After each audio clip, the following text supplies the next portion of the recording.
Arhitektide Liidu aastapreemiad ma hoian südamest pöialt kõikidele nominentidele ja soovin, et teie just võidaksite. Aga alati ei pruugi võita, sest olen isegi mõnikord olnud nomineeritud ja nominendiks jäänudki. Ma tean, siin saalis on ka inimesi, kes pole veel preemiad võitnud. See tundub algus nagu maailma lõpp, aga ei ole hullu. Elu läheb edasi. Jah, kuidas te sellega hakkama saate, mina ei tea. Aga meil on suurepärane võimalus küsida, kuidas hakkama saada selle olukorraga, kus saad nomineeritud, aga ei võida. Seega me vaatame, kes meil on siin. Kuu inimestel pole mõtet küsida. Salto ei ole. Aga meil on, ma näen ühte inimest. Tervist, te olete üks inimene, kes ei ole kunagi auhinda saanud. Ehk siis tutvustada ennast. No ilmselt ei vaja siis saalile tutvustamist. Härra Toomas Punš, teil on üle 20 nominatsiooni, aga 0 auhinda. Miks nii? Võidavad tööd, mis meeldivad kõigile. Jaa, nii kipub olema, jah? Meeldimine on primitiivne. Teie siis ei taha teistele meeldida? Nii? Miks ma peaks? No, võtame see saal siin, see on mõnus. Ja. Mõnus saal. Saal, mida saab suurepäraselt kasutada saalina. See on igav. Intriigi ei ole.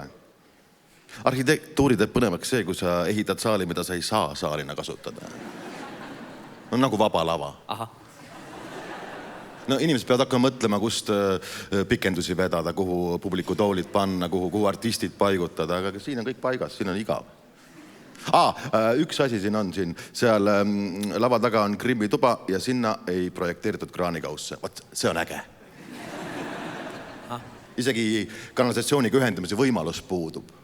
Ühesõnaga, grimmituba on, aga grimmi tehakse nurga taga väikeses WC-s, see on põnev. Aha. Selge. Ja ainuüksi sellepärast võib see maja neid preemiaid saada. Ja. Aga teie enda töid kirjeldatakse sõnadega maapealne kelder või vaba õhuvangla, et tekib küsimus, kuidas te üldse olete nominatsioone saanud? Sinul tekib küsimus, sa oled väikekodanlane, eks ole? Sulle meeldib ainult see, millega sa oled harjunud, aga mina sean kõik kahtluse all. Aga teie majad on ju tuntud selle poolest, et te ei projekteeri kunagi uksi. Milleks on uksi vaja? Milleks on valgust vaja? Milleks on katust vaja? Sisse võib ronida ka aknast. Aha. Ja milleks on vaja üldse majja sisse pääseda? Mõtle, kui sa lood maja ja sinna ei pääse sisse, võt see on äge. Tuled kohale maja, aga sisse ei saa. Pauh, vihma hakkab sadama.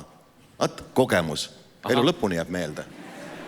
Selge. Ja, seni ei ole žürii julgenud minule preemiaid anda, aga kui ma vaatan nimesid, kes sel aastal Arhitektide Liidu žüriides on, siis Ma olen kindel, et minu võimalused on suured. Aga teil ei ole sel aastal isegi nominatsiooni?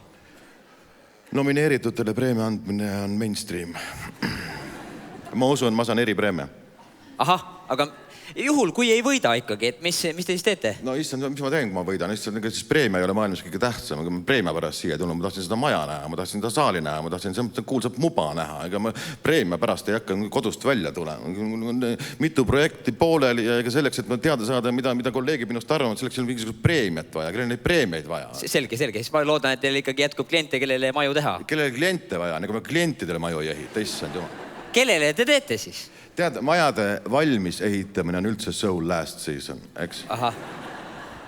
Selge. Mul on selle üle ainult hea meel. Nii. Mis me siit õppisime nüüd? Mis me siit õppisime? Ei teagi. Ühesõnaga, järelpeol tehke nii nagu alati. Tunnustage võitjaid, klatšige žüriid ja peo lõpus öelge, et sa oled ikka jumala lahe mees.